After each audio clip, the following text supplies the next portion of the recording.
Where is Prajwal Revanna and when will he come back? It's been over 3 weeks amid this huge political row that's erupted over the sex scandal involving the Janata Dal Member of Parliament Prajwal Revanna. Chief Minister Siddaramaiah has now said that the former Prime Minister Deve Gowda, who's actually written this open public letter to his grandson, is actually the person who's guilty of allowing him to flee in the first place. So there is a huge political storm over this entire episode that is currently on.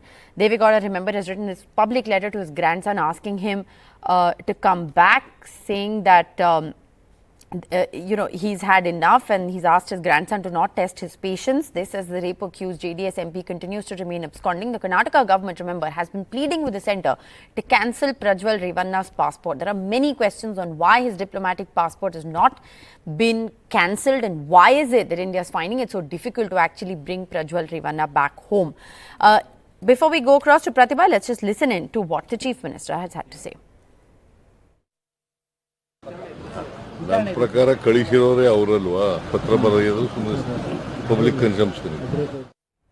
Let's go right across to Pratibha. Pratibha, break it down for us. I mean, of course, there's this huge political row that is currently underway, but what is the status as far as the investigation is concerned, and why is it that the authorities are finding it so hard to pin Prajwal Revanna down and bring him back 3 weeks on?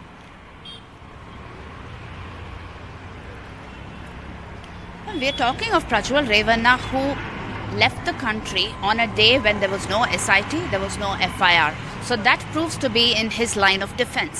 And the JDS family has time and again been maintaining that this is a consequence of political conspiracy. In the meantime, there are two battle lines that have been drawn in the political corridors of Karnataka. One is the state versus centre that is on, where each one blaming each other with respect to who was responsible for Prajwal Revanna having fled the country. In the meantime, we have the other battle line that's drawn between the Congress and the JDS, where there is a political battle that is on, where each one is blaming the other for having released the controversial videos in the very first place. Remember that Prajwal Revanna is out there somewhere, and to bring him back, you need the centre as well as the state working in tandem to ensure that his passport is impounded, or there is an appeal made to Prajwal Revanna to return to India. Now, there is a lot of pressure that is being mounted on the ruling government here, as well as the SIT officials, because the JDS family has now washed their hands off, claiming that it is the responsibility of the SIT officials to ensure that Prajwal Revanna returns to India. And this has definitely not gone down well for the Deve Gowda family, which is precisely why they have now resorted to an emotional appeal to Prajwal Revanna. Days ago, there was HD Kumarasamy, who through the media had made an appeal to Prajwal Revanna, asking him to return and cooperate with the SIT officials here.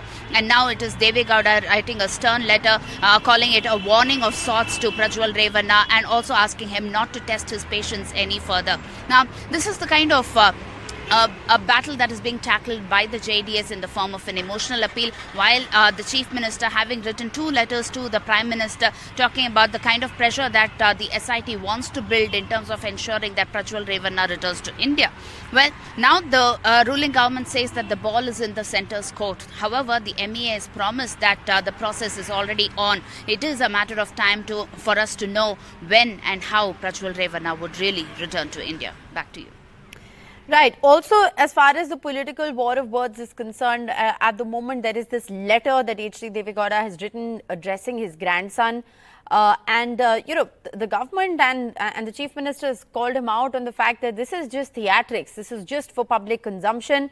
If they actually wanted to bring him back, they should have brought him back by now in order to be able to take the high moral ground on this issue, and also said that it was the Deve Gowda family, or rather Prajwal Revanna's family clout, that allowed him to leave in the first place.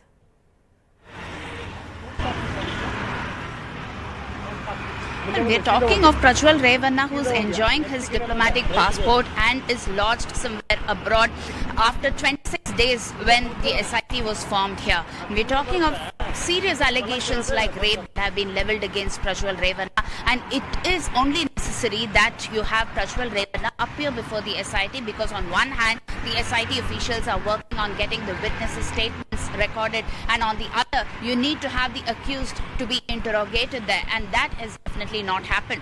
The JDS has time and again maintained that this is political conspiracy. They have been questioning the Congress as to who was responsible for having released the controversial videos in the very first place. But none in the family really spoke about Prajwal Revanna there and his involvement in something as serious as rape. We're talking of the father who's already secured bail in 2 cases. That was also non-bailable, like a kidnap charge that was leveled against him. And H.D. Revanna is back at home. Why not bring his son Prajwal Revanna, who is in the center of this entire controversy? And that is why the JDS wants to tell the public that they are all for Prajwal Revanna to face legal action. Yes. They are all for ensuring that Prajwal Revanna returns to India as well. And that is why this letter that has come to the fore yesterday.